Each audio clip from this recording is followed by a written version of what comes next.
بسم الله الرحمن الرحيم.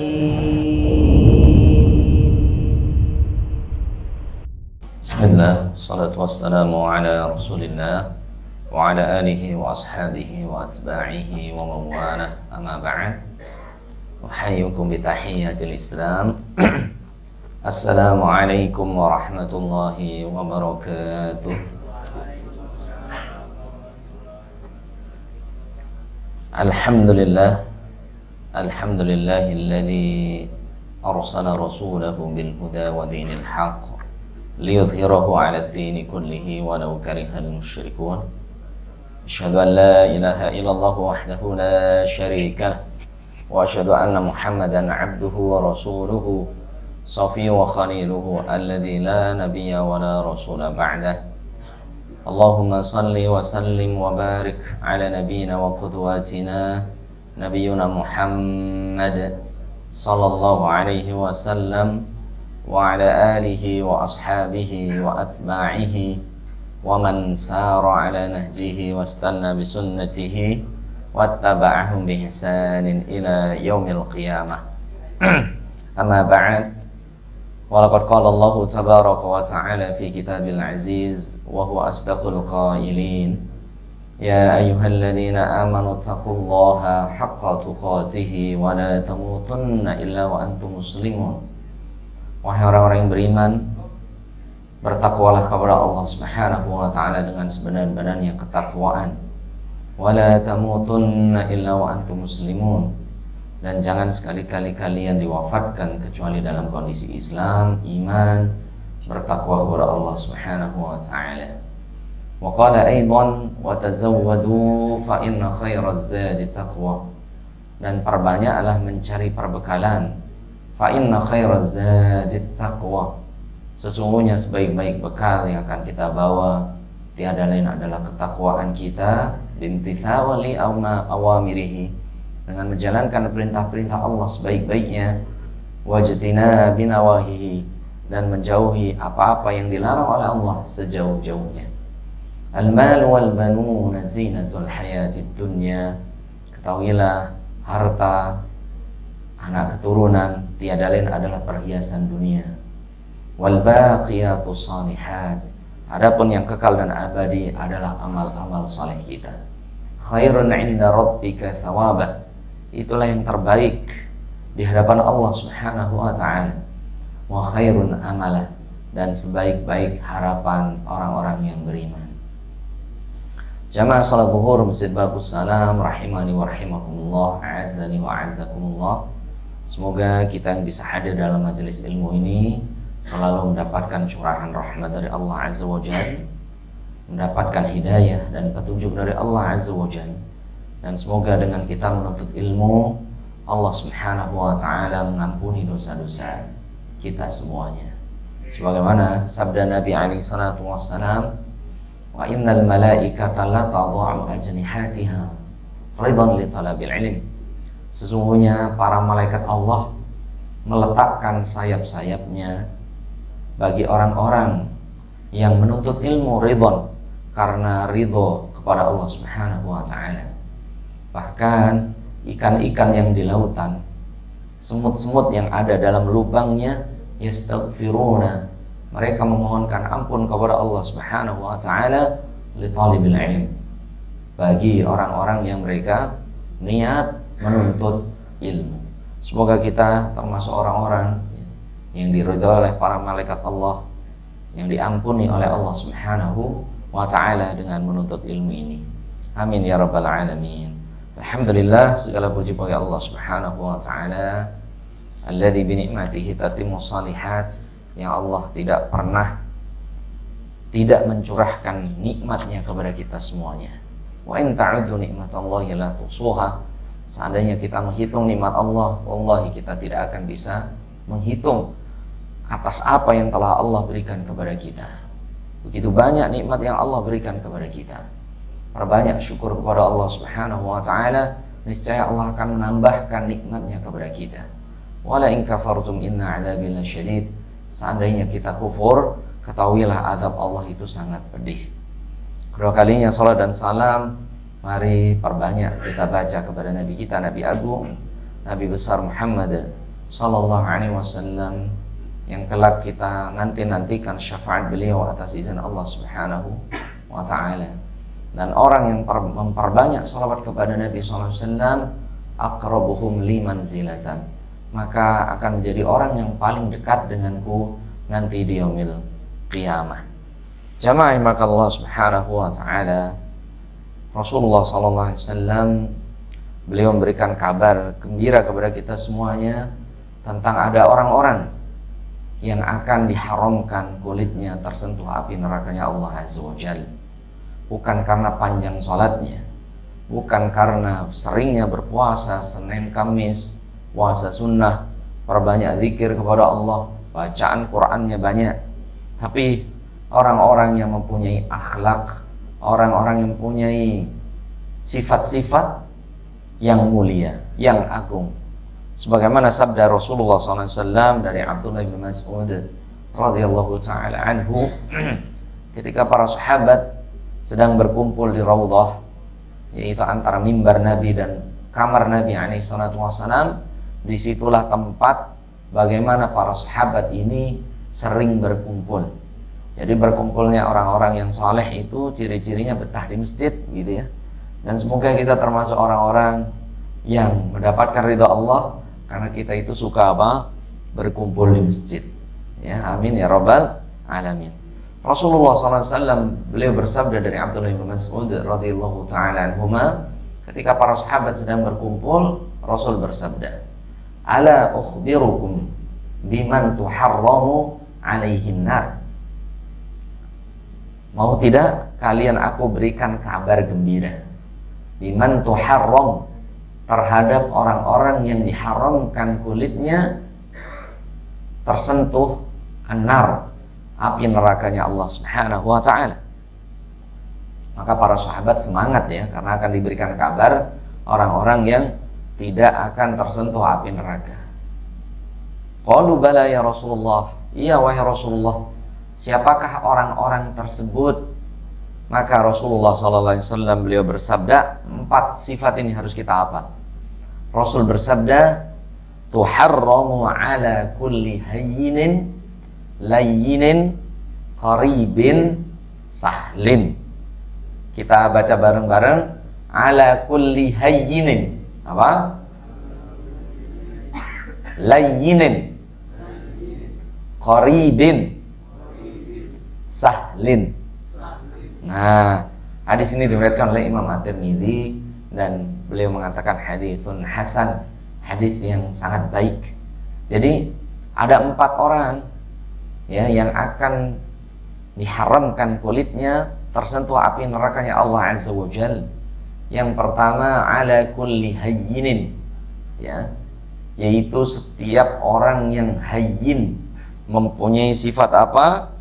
Yatasaffu bisukuti wal waqari wa imsaku an nafsihi anil ghadabi wa mutawadi'an, yaitu orang yang mempunyai sifat yang pertama as-sukun wal waqar, yaitu orang yang bawaannya itu tenang, wa imsaku nafsihi anil ghadab, dan orang ini bisa menahan emosinya, au mutawadi', atau disebutkan yang lainnya orang ini rendah hati. Jadi yang pertama sifat yang harus dimiliki hayyin, yaitu orangnya bawaannya itu tenang, tidak mudah emosi. Yang kedua layyinin, apa Pak? Layyinin. Layyin itu dari kata layyinun, ya.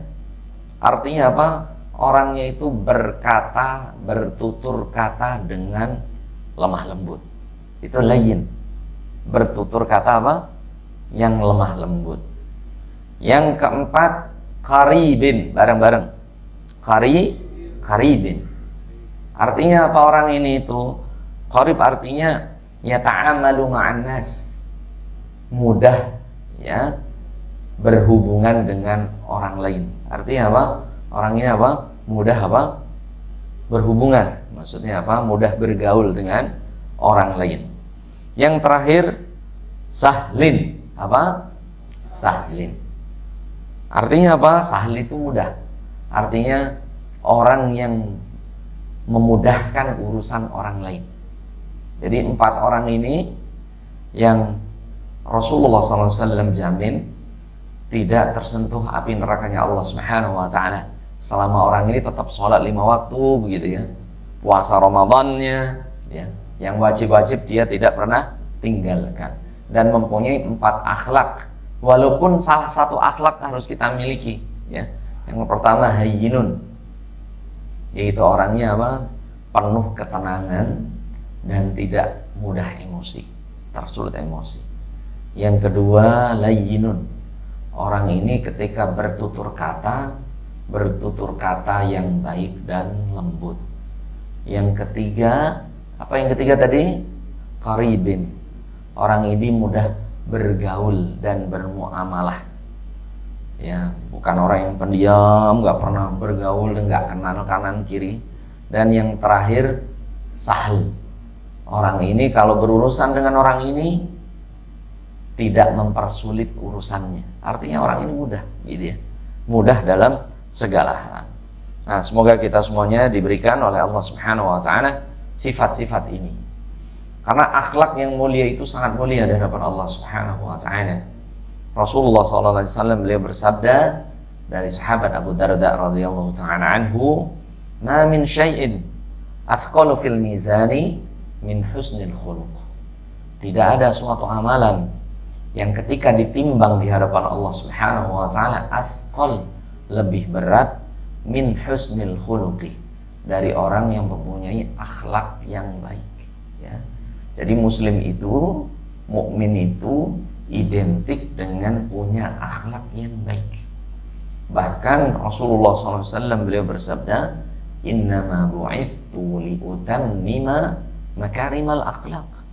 Tidaklah aku diutus oleh Allah ke muka bumi illa kecuali liutammima makarimal akhlak, untuk menyempurnakan akhlak yang mulia. Jadi Nabi SAW tidak lain diutus ke muka bumi ini kecuali untuk mengajarkan akhlak budi pekerti yang baik.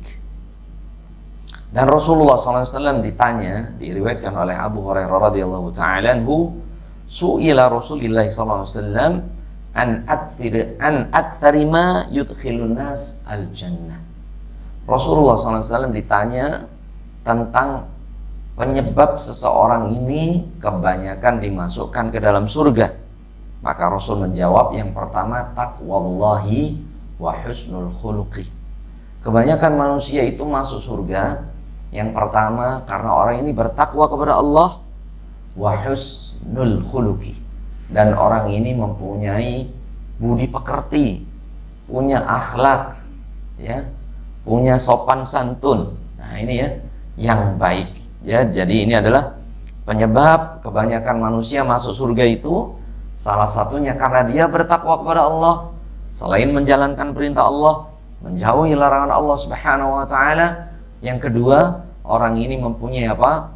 Akhlak dan budi pekerti yang agung, mempunyai budi pekerti yang luhur. Dan dari hadis Abu Hurairah yang lainnya, akmalul mu'minina imanan ahsanukum khuluqa wa khiyarukum li ahlihi. Sesungguhnya mukmin yang paling sempurna keimanannya ahsanuhum khuluqa, yaitu mukmin yang paling baik akhlaknya. Jadi semakin baik iman akhlaknya, itu membuktikan semakin baik juga keimanannya. Jadi keimanan kita dilihat dari akhlaknya. Akhlak kita mencerminkan keimanan kita. Ya, dua ini seperti apa? Mata uang, dua mata uang yang saling melengkapi. Ya. Kemudian wa khiyarukum li ahlihi, dan sebaik-baik kalian adalah yang paling baik akhlaknya kepada siapa? Anak dan istrinya. Ya. Sebaik-baik kita itu bukan yang paling baik dengan atasannya, bukan. Yang paling baik dengan tetangganya, bukan. Yang paling baik dengan temannya, bukan. Tapi sebaik-baik lelaki adalah yang paling baik dengan siapa? anak istrinya. Kalau kita baik dengan atasan kita baik dengan tetangga kita, namun kita tidak berakhlak baik dengan anak istri kita, itu termasuk suami yang belum baik, suami yang belum menyempurnakan akhlaknya. Karena sesungguhnya akhlak seorang lelaki itu, tabiat sejatinya itu dilihat dari bagaimana dia bermuamalah dengan anak istrinya. Karena lelaki ketika keluar rumah, dia harus tampil dengan sempurna. Maka dia menutupi kekurangan-kekurangannya. Kapan kekurangannya itu nampak? Ketika bersama anak istrinya. Itulah lelaki sejati, akhlak itu pada anak istrinya. Maka Rasul bersabda, khiyarukum li ahlihi wa ana khairukum li ahli. Sebaik-baik laki, suami adalah yang paling baik dengan keluarganya. Wa ana khairukum li ahlihi, dan aku adalah sebaik-baik suami kepada anak istriku. Jadi kalau lelaki sudah baik dengan anak istrinya, otomatis di luar rumah dia pun menjadi orang yang terbaik. Tapi kalau lelaki baiknya di luar rumah saja dan buruk di dalam rumahnya, maka ini bukan suami yang terbaik. Maka jangan sampai anak istri kita malah tidak mendapatkan yang terbaik dari akhlak kita. Karena sesungguhnya anak kita akan meniru apa yang menjadi perbuatan kita, dan istri akan memperlakukan sebagaimana kita memperlakukan anak istri kita. Ya. Ini jemaah maka Allah Subhanahu wa taala. Nah, ini ya. Yang pertama, ya, sifat yang paling mulia yang menyebabkan seseorang diharamkan dari api nerakanya Allah Subhanahu wa taala, yang Rasul sebutkan pertama, ala kulli hayyinin, yaitu bagi orang-orang yang mempunyai sifat as-sukun wal waqar. As-sukun yaitu tenang, wal waqar bijaksana, wa amsaka nafsahu 'anil ghadab, dan dia bisa menguasai emosinya. Au mutawadhi'un, atau hayyin itu artinya orang yang rendah hati, ya, rendah hati. Suatu hari ada seseorang mendatangi Nabi alaihi salatu wassalam, ya Rasulullah ausini, ya Rasulullah berikan aku wasiat. Maka Rasulullah SAW beliau bersabda, la taghdab, faraddada miraran. Jangan menjadi orang yang pemarah, jangan menjadi orang yang pemarah, jangan menjadi orang yang marah. Maka Rasul mengulangi kata-kata itu. Kemudian di akhirnya, la taghdab falakal jannah. Jangan menjadi orang yang mudah emosi, maka jaminannya surganya Allah. Gitu ya. Jaminannya apa? Surganya Allah Subhanahu wa taala. Dan dari hadis Abu Hurairah radhiyallahu taala anhu, Rasulullah SAW bersabda, laisa syadidu bisurra'ati wa innama syadid alladhi yamliku nafsahu indal ghadabi. Laisa syadidu bisurra'ah, orang yang paling kuat di antara kalian bukanlah orang yang paling kuat bisurra'ati, ketika dia berkelahi, bukan. Jadi orang yang paling kuat di antara kita bukan yang jago berkelahi, jago taekwondo, jago pencak silat, jago karate, tinju, muang thai misalnya ya. Tapi innamas syadid, sesungguhnya orang yang paling kuat di antara kalian alladzi yamliku nafsahu 'indal ghadab, yaitu orang yang bisa menguasai dirinya ketika dalam kondisi memuncak emosinya, dan dia bisa meredam emosinya. Itulah orang yang paling kuat, itulah orang yang paling luar biasa di antara kita, yaitu orang yang bisa menahan emosinya. Jadi orang yang bisa menahan emosi ini orang yang pertama mendapatkan jaminan tidak tersentuh dari api nerakanya Allah Subhanahu wa ta'ala.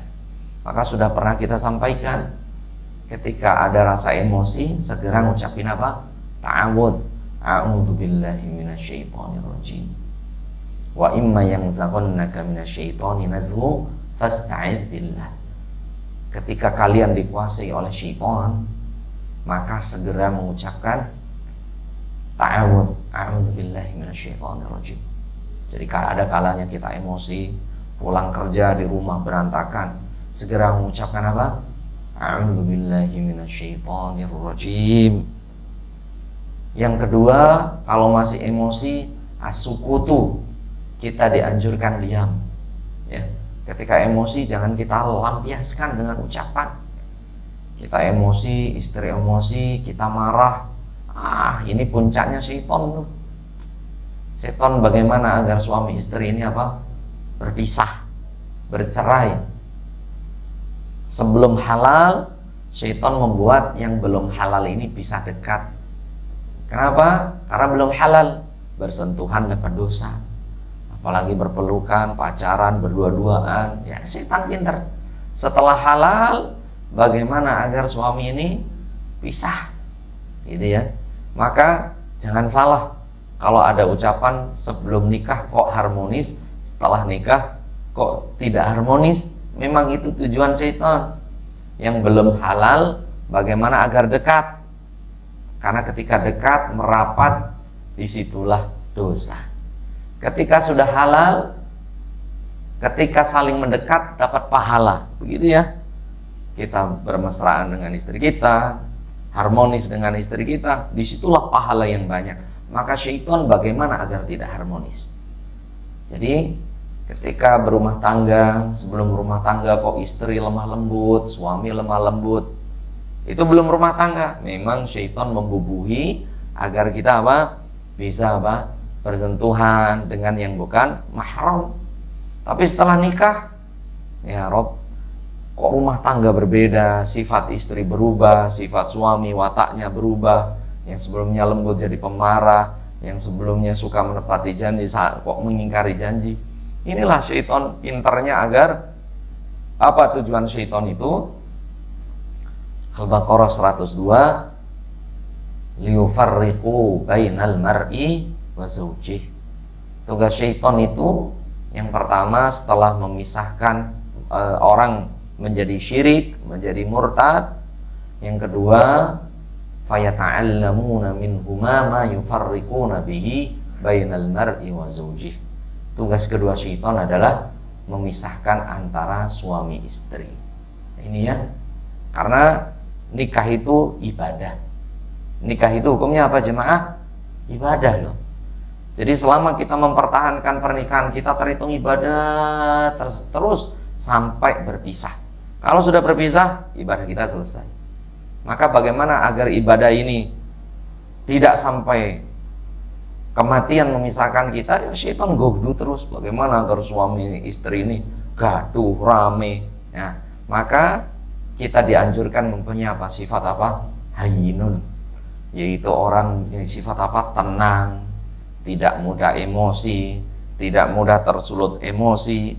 Nah ini orang-orang yang apa? Rasulullah SAW bersabda, tuharramu alaihimun nar, orang-orang yang dibebaskan oleh Allah dan kulitnya tidak tersentuh api nerakanya Allah Subhanahu wa ta'ala. Dan Allah Ta'ala berfirman di surat Ali Imran ayat 134, wal kadhiminal ghaidha wal 'afina 'anil nas wallahu yuhibbul muhsinin. Orang-orang yang mendapatkan surganya Allah Subhanahu wa ta'ala, mendapatkan ampunan Allah Subhanahu wa ta'ala, Allah sebutkan salah satunya wal kadhiminal ghaidha. Wal kadhim, orang yang bisa menahan al ghaidha, emosi. Wal 'afina 'anil nas, dan mudah memaafkan kesalahan orang lain. Jadi kalau rumah tangga pengen awet, ya itu kuncinya. Jaga emosi dan saling memaafkan. Itu aja. Wallahu yuhibbul muhsinin. Dan Allah mencintai orang-orang yang apa? Orang-orang yang berbuat baik. Jadi jamaah, ketika kita emosi, ingat sabda Nabi SAW, bahwasanya innal mar'ata khuliqa min til'il a'waj. Bagaimanapun wanita itu tetap tercipta dari tulang rusuk yang bengkok. Ya. Jadi ketika kita mau marah dengan istri kita, ingat, oh memang wanita itu terbuat dari tulang rusuk yang bengkok. Jadi wajar kalau wanita itu mempunyai kekurangan-kekurangan. Dan kesempurnaan wanita itu terletak pada apa? Kekurangannya. Perempuan bentar-bentar emosi, bentar-bentar nangis, begitu kan ya. Nah, kekurangan-kekurangan inilah kesempurnaan wanita. Coba kalau wanita nggak pernah nangis, oh malah kita ngeri ya. Ya wanita, begitulah wanita ya. Ini jemaah. Jadi wanita itu tercipta dari apa? Tulang rusuk yang bengkok. Jadi harus kita yang apa? Meluruskannya. Insyadat tahu kasar tahu. Kalau apa? Meluruskannya terlalu kencang, maka akan patah. Wa in tarok tahu, kalau engkau nggak nasihati, semakin bengkok. Fasbir, maka kita dianjurkan apa? Sabar. Ini jemaah. Yang pertama yang harus kita miliki adalah sifat apa? Hayyinun, yaitu sifat yang tenang, tidak mudah emosi, dan kita jaga semua itu. Kalau kita emosi, pertama mengucapkan apa? A'udzubillahi minasyaitonirrajim. Yang kedua, diam. Yang ketiga, wudu. Ya, dianjurkan wudu. Ya, kalau kita emosi, wudu. Karena sesungguhnya syaitan terbuat dari api dan tidak ada yang bisa memadamkan api kecuali dengan air, maka berwudulah. Yang keempat, kalau kita emosinya berdiri, ganti posisi dengan duduk. Kalau duduk masih emosi, berbaring. Kalau berbaring masih emosi, nah istighfar ini, banyak istighfar ya Allah ya. Jangan sampai rumah tangga apa? Pecah. Jangan sampai rumah tangga hancur. Apa yang terjadi? Yang kasihan Allah ya anak-anak kita. Ya, anak-anak kita tidak sempurna.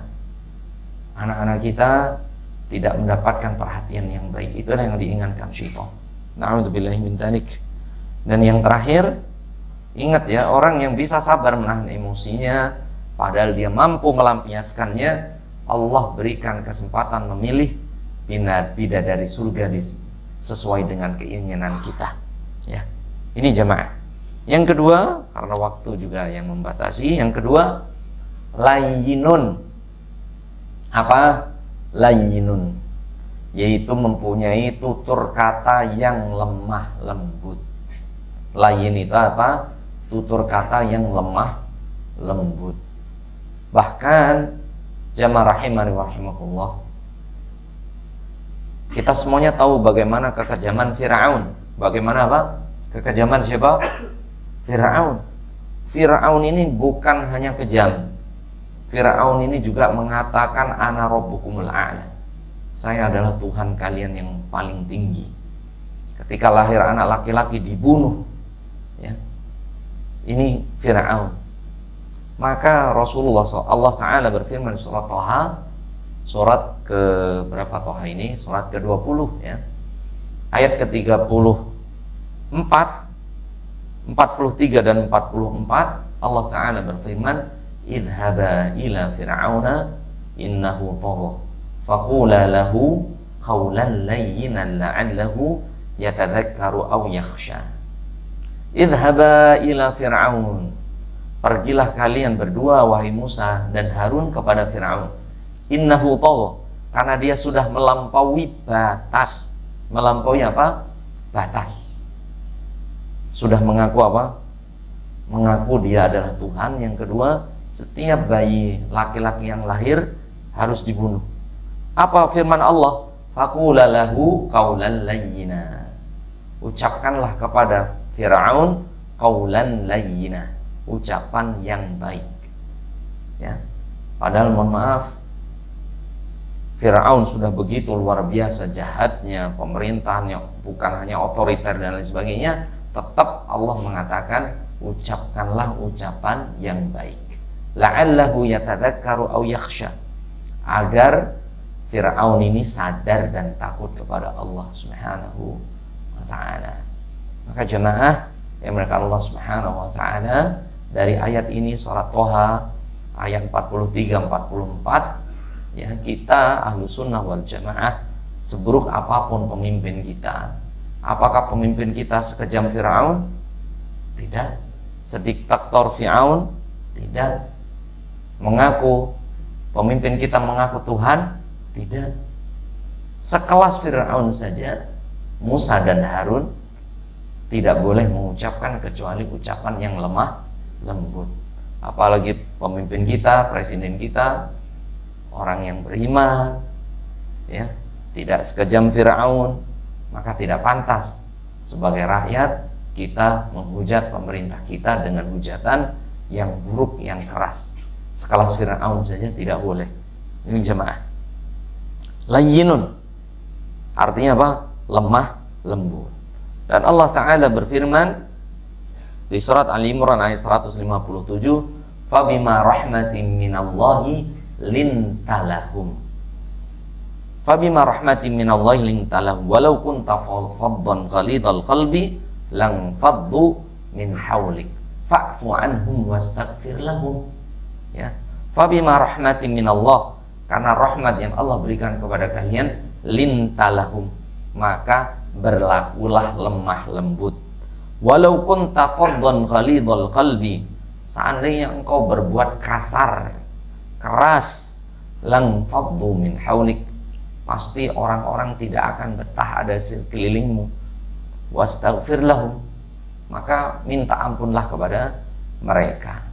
Jadi ini perintah Allah kepada Nabi Muhammad SAW. Jadi agar Nabi itu berlemah lembut, berlaku yang baik, berkata yang baik. Walau kunta faddan ghalidhal qalbi, seandainya engkau berkata kasar, berakhlak yang tidak baik, lang faddu min haulik, pasti orang akan tidak betah di sekelilingmu. Ya. Jadi ketika kita berkata yang baik, bertutur kata yang baik, berucap yang baik, maka orang-orang pun akan betah ada di sekeliling kita. Maka orang-orang akan betah di sekitar kita. Ya. Jangan sampai ucapan kita ucapan yang buruk, ucapan yang kasar, yang akhirnya apa? Terutama di rumah kita, yang akhirnya anak kita akan meniru perbuatan kita, yang akhirnya anak akan berkata kasar kepada kita, apalagi kepada kedua orang tua kita. Wala taqul lahuma uff. Allah Ta'ala berfirman, jangan sekali-kali berkata kepada orang tuamu uff, diam. Nah, ini termasuk durhaka kepada kedua orang tua kita. Apalagi kalau kedua orang tua kita sudah pada usia kibaro ahaduhuma au kilahuma. Ketika orang tua kita sudah berada di usia yang senja, berada di usia yang tua, maka yuraddu ila ardalil umur. Orang yang sudah tua akan kembali seperti anak-anak. Jadi orang tua kita ketika sudah usia tua, mereka mudah emosi. Kemudian apa? Pengen diperhatiin anaknya. Iya, mereka menjadi anak-anak lagi. Maka jangan sekali-kali kita berkata kepada orang tua kita, diam. Ini termasuk apa? Durhaka kalau kepada orang tua kita. Ini ya. Jadi orang yang layyinun, ya, orang yang apa? Mempunyai tutur kata yang baik, ya, mereka adalah orang-orang yang dicintai oleh Allah Subhanahu wa ta'ala. Bahkan Nabi SAW bersabda dari sahabat Ali bin Abi Thalib radhiyallahu ta'ala anhu, inna fil jannati ghurafan yura min dhuhuriha. Ada suatu istana di surga, yura min dhuhuriha, yang orang ini ketika masuk dalam surga tersebut, ghuraf, ada kamar-kamar, yura min dhuhuriha, yang orang ini nampak dari luar. Artinya apa? Tembus pandang kamar-kamar ini. Kemudian para sahabat bertanya, liman ya Rasulullah, siapa kamar-kamar yang Allah ciptakan untuk orang-orang ini ya Rasulullah? Maka Rasulullah SAW bersabda, yaitu Allah ciptakan badlus salam wa husnil kalam. Allah berikan kepada orang-orang yang suka mengucapkan salam, wa husnul kalam, dan orang-orang yang baik ucapannya. Jadi ada satu istana di surganya Allah Subhanahu wa ta'ala, yura min zuhuriha, yang istananya sangat luar biasa, yang Allah berikan kepada orang badlu salam, yang selalu mengucapkan salam ketika bertemu dengan sesama muslim, wa husnul kalam, dan orang yang selalu memperbaiki ucapannya, ya. Karena ucapan itu sadar atau tidak sadar bahkan bisa lebih tajam daripada silet, lebih tajam daripada sembilu, ya. Ucapan bisa melukai walaupun tidak berdarah. Jadi hati-hati dengan ucapan kita, hati-hati dengan perkataan kita. Jadi ada seorang bertanya, ya Rasulullah, dalluni ala amalin yudkhilunil jannah. Ya Rasulullah, berikan aku satu amalan yang dengan amalan itu aku dimasukkan dalam surganya Allah Subhanahu wa ta'ala. Maka Rasulullah SAW beliau bersabda, kuffa alaika hadha. Rasul bersabda, jaga ini. Fa asyara ila lisanihi. Maka Rasulullah memegang lisannya. Jaga lisanmu, jaga lidahmu. Ini ya. Yang ketiga jamaah maka Allah Subhanahu wa ta'ala, orang yang terhalangi kulitnya dari api nerakanya Allah. Yang ketiga adalah qarib, adalah orang yang mudah bergaul, bermuamalah dengan satu dengan yang lainnya. Ini ya. Jadi kita dianjurkan oleh Nabi SAW untuk memperbanyak apa? Saudara, memperbanyak teman, mudah bermuamalah, ya. Rasulullah SAW diriwayatkan oleh Ummul Mukminin Aisyah radhiyallahu taala anhu, ya Aisyah, innallaha rafiqun yuhibbur rifqa. Ya Aisyah, wahai Ummul Mukminin Aisyah radhiyallahu taala anha, innallaha rafiq, sesungguhnya Allah itu zat yang maha lemah lembut kepada sesama, yuhibbur rifqa, dan Allah menyukai lemah lembut. Artinya apa? Dekat kepada orang lain, ya, bermuamalah mudah.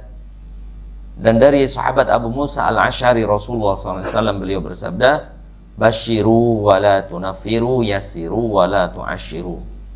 Basyiru, berikanlah kabar gembira, wa la tunaffiru, dan jangan membuat orang lain jadi lari darimu. Yassiru, mudahkan urusan orang lain, wa la tu'assiru, dan jangan mempersulit urusan orang lain. Nah, jadi qarib. Jadi ketika kita mempunyai sifat mudah bermuamalah dengan orang lain, bisa dekat dengan orang lain, ya, padahal tidak ada hubungan darah, bukan karena pengen meminjam uang. Intinya apa? Mudah bergaul orang ini. Maka orang yang mudah bergaul termasuk orang-orang yang mempunyai sifat qarib, mudah dekat kepada orang lain, termasuk orang-orang yang dijauhkan dari api nerakanya Allah Azza wa Jalla. Dari sahabat an Jabir bin Abdullah, Rasulullah SAW beliau bersabda, Inna Allah yuharrimu ar-rifqa wa yuharrimu al-khaira. Allah menghalangi seseorang yang mempunyai sifat ar-rifqa, orang yang rifqa itu lembut, mudah bergaul, wal khaira, orang ini juga mudah menebarkan kebaikan. Jadi jadikan kita itu orang yang mudah bergaul. Ya, misalnya kita seorang atasan, pimpinan, ya, jangan kita membatasi pergaulan dengan bawahan kita. Rasulullah SAW pun sahabatnya beraneka ragam, ya. Ada sahabat beliau yang buta, namanya Abdullah ibn Maktum, buta. Rasul punya teman beliau, bahkan diangkat menjadi muadzin Nabi SAW. Rasulullah mempunyai sahabat yang dia adalah seorang budak, yaitu siapa? Bilal bin Rabah, diangkat sebagai muadzin Nabi SAW juga, gitu ya. Jadi Rasulullah punya orang-orang yang teman yang apa? Yang orang yang tidak punya, bahkan orang yang berkebutuhan khusus, orang buta. Ini adalah teman-teman Nabi SAW. Ini ya, jamaah Allah Subhanahu wa ta'ala. Jadi kita jangan hanya berteman dengan pejabat saja, orang-orang yang punya harta baru kita dekat dia. Bahkan sekali lagi kita itu harus punya orang-orang yang teman-teman yang mohon maaf dari kalangan du'afa. Tidak apa-apa. Kenapa? Karena orang-orang du'afa ini dulu nanti akan masuk surga lebih dulu. Dan kita membutuhkan pertolongan mereka. Ya. Di dunia orang-orang du'afa membutuhkan pertolongan kita ketika kita orang yang mampu. Tapi ingat di akhirat orang du'afa itulah yang kita tunggu pertolongannya. Saya ulangi, di dunia orang-orang du'afa membutuhkan pertolongan kita. Adapun di akhirat kita membutuhkan pertolongan orang-orang yang tidak mampu. Jadi jangan batasi pergaulan kita. Misalnya kita selektif dengan orang yang kaya saja, orang yang pejabat saja, teman-teman kita gitu aja.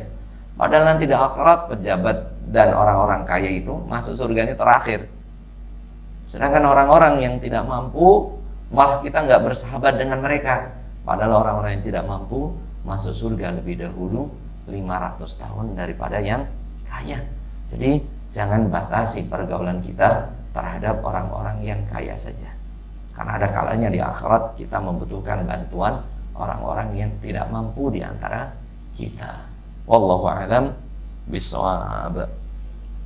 Selanjutnya jamaah, sifat yang harus kita miliki adalah sahlun, yaitu sifat yang mempermudah urusan orang lain. Ya ini ya, ini sifat yang sangat dicintai oleh Nabi alaihi salatu wassalam. Bahkan Rasulullah SAW bersabda, innallaha fi aunil abdi madamal abdu fi auni akhihi. Sesungguhnya Allah akan membantu seorang hamba selama hamba itu membantu urusan saudaranya yang lain. Ya. Jadi kalau kita ingin dimudahkan oleh Allah, mudahkan urusan orang lain. Kalau kita ingin dibantu oleh Allah, bantulah urusan orang lain.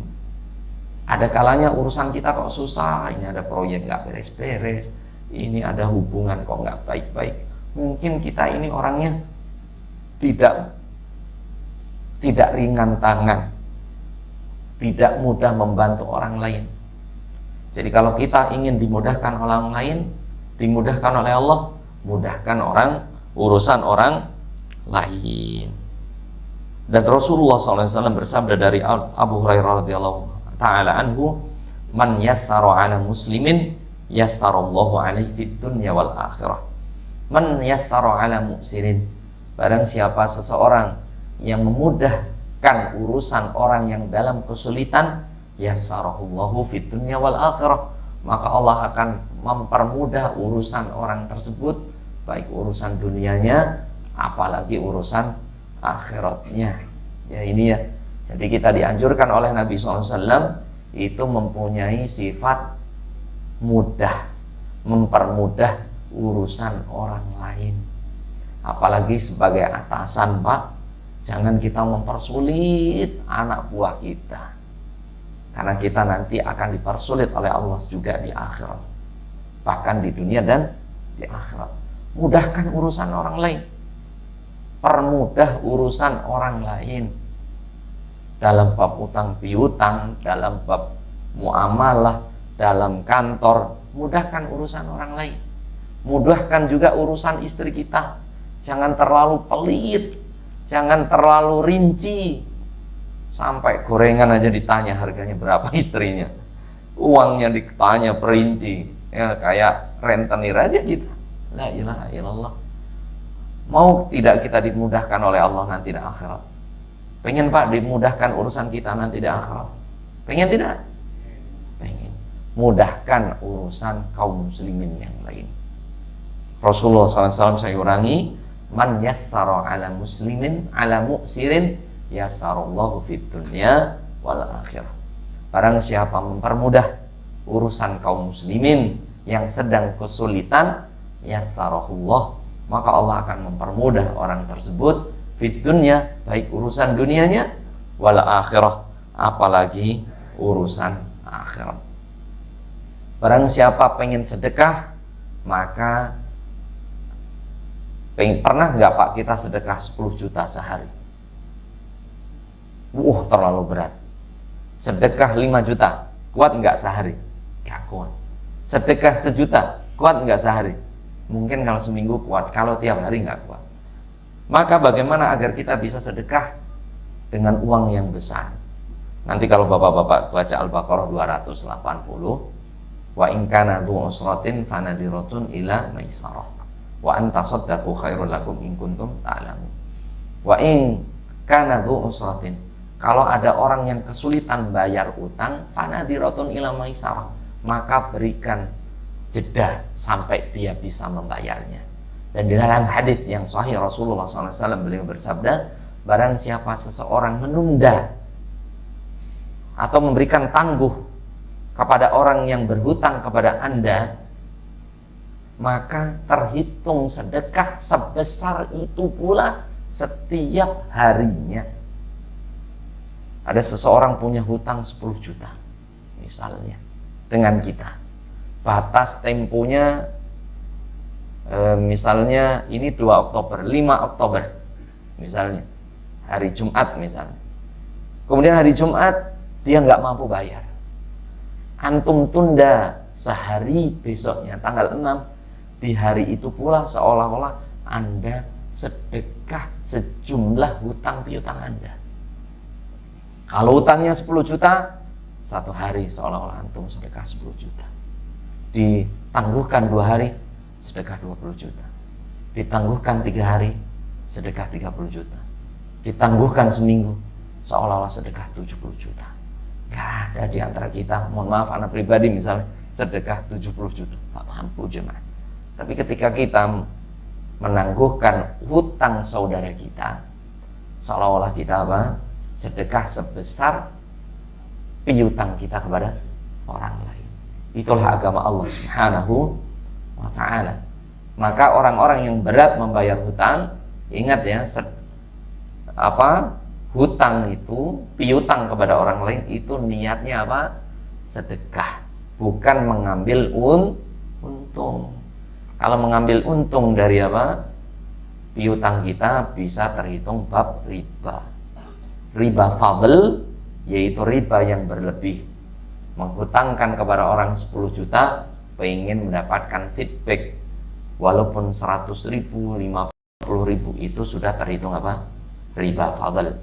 Apalagi riba an-nasi'ah, yang ketika nggak bayar hutang sehari ada denda, ada tambahan, sebulan menjadi besar, 2 bulan tambah besar.